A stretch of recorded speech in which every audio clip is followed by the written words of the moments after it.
I often hear Moto Guzzi referred to as the Italian Harley Davidson. Maybe that's a throwback to the 1960s and the early 70s and the V7 range that proved very popular in the United States. The V7 range sold in big numbers to police departments and civilians alike, and of course the California model added to that Harley Davidson comparison. I think Guzzi is more akin to its German competitor found just over the Alps. Positioned roughly equidistant between Bologna and Munich, Moto Guzzi always found itself battling on two fronts, with performance and style coming from the Ducati factory and solid, dependable but classy machines coming from BMW. Guzzi's niche seems to be somewhere between the two. By the early 1970s, the V7 range was starting to show its age.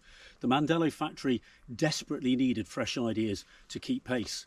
That opportunity fell to a certain Lino Tonti.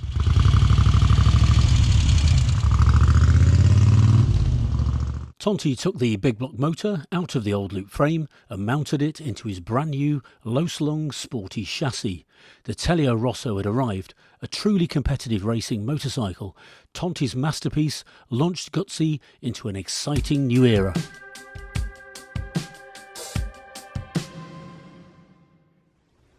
So the Tonti chassis carried numerous new models from the early 1970s right through to the new millennium and far beyond. Like the finest gelato, you could have your Tonti in a variety of flavours. You could have a sports bike, a roadster, a tourer, or even a cruiser. When Moto Guzzi first introduced the... FYI, it's Guzzi, not Guzzi. Knowall. Anyway, moving on. The V7 Sport of 1972 followed the homologation special red frames as the production version for the street. With its 749cc, a hot cam and 30mm Del Auto carbs, the sporting Guzzis were back.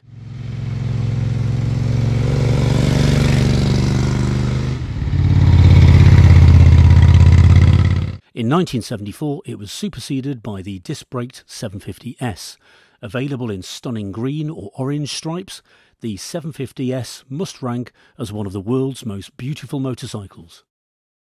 Updated as the S3 in 1975 with Guzzi's now infamous linked braking system, 3 denoting triple discs. The Tonti sports bike reached its zenith in 1976 with the arrival of the Le Mans.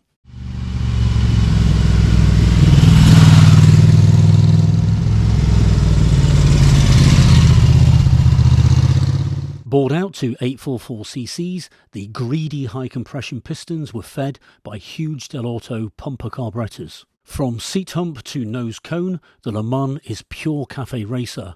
Long, low and lean, it encapsulates the essence of Italian sportiness. The handsome, punchy power plant can propel its grinning pilot beyond 120 miles an hour, while Tonti's underpinnings take care of where it's heading. The Mark II lost the shapely bikini and gained a less than pretty handlebar cum leg shield arrangement. The instruments became more comprehensive, but little else changed. The intention was clear with the Mark III, a complete aesthetic redesign. A new square barrel engine was fused with up-to-date angular bodywork to give a very contemporary look. By the mid-1980s, the Le Mans had lost its performance edge, so the Mark IV and the later Mark V received a 948cc upgrade in an attempt to stay competitive. Styling followed trend with swoopy tail sections, 16-inch front wheels and busy paint schemes. The final Le Mans gained a GPZ-style frame-mounted full fairing with a built-in dash. More importantly, the 18-inch front wheel returned. An offshoot of the Mark V is the 1000S, basically dressed up in 750S cycle parts and painted accordingly, possibly creating the world's first proper retro. The 1000S, surprisingly, didn't catch on.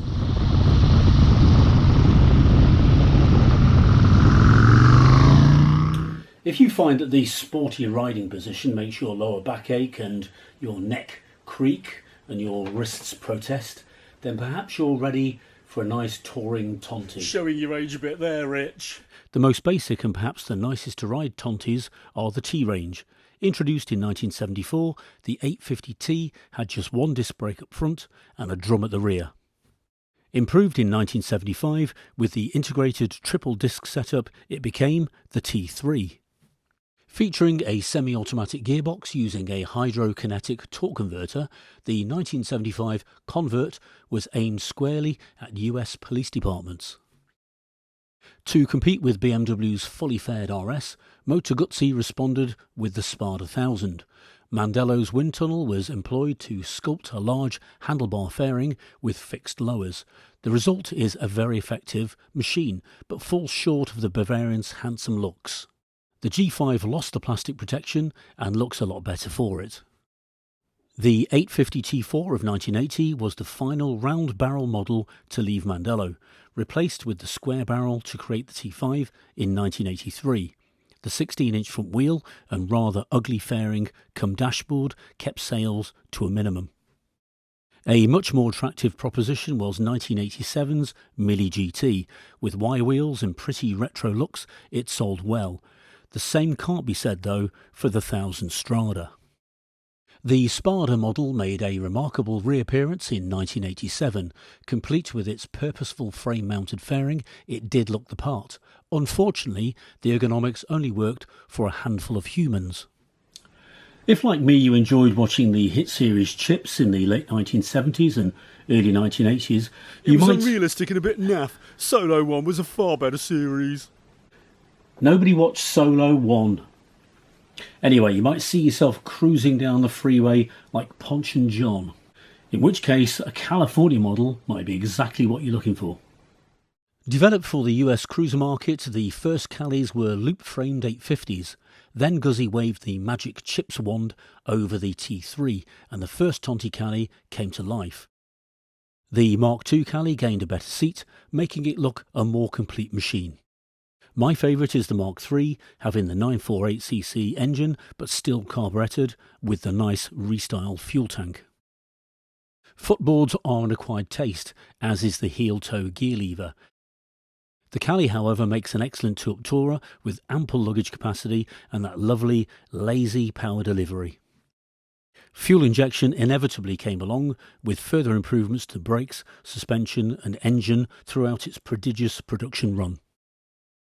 The final machines built around Tonti's brilliant frame were California's, the Cali Vintage, replicating the original T3, and the very last being the Cali 90, commemorating 90 years of production at Mandello.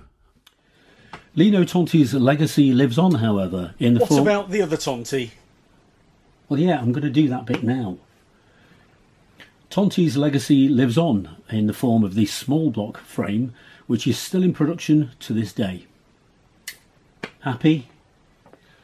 So if you want to go fast and sail around the bends like Ian Cobby, you definitely need to buy yourself a Le Mans. If you prefer to thump down the lanes in comfort and style, then maybe something from the T-Series would suit your needs. To hoom down the Autostrada, you definitely need a Spada in your garage. And the Calis are definitely for the cruisy types amongst us. It's currently a buyer's market and there's lots of lovely examples out there. So if you fancy scratching the Guzzi itch, I can thoroughly recommend any one of the Tontis.